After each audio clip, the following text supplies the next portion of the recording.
We're here at Vestrahorn, Mount Vestrahorn. Beautiful mountain. One of my favorite places to shoot in Iceland.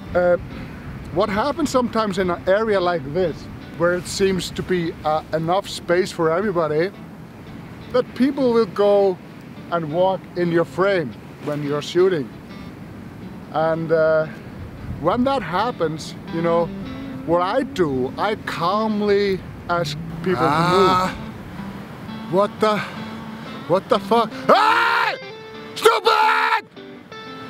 You're in my frame! Ah! Even if people are a bit far away, so it only would take a second to clone them out in Photoshop because they're not larger than 2 pixels, I just think it's incredibly rude to walk in your frame like that.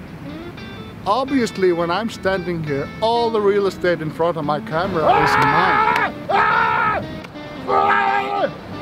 But let's see what we got.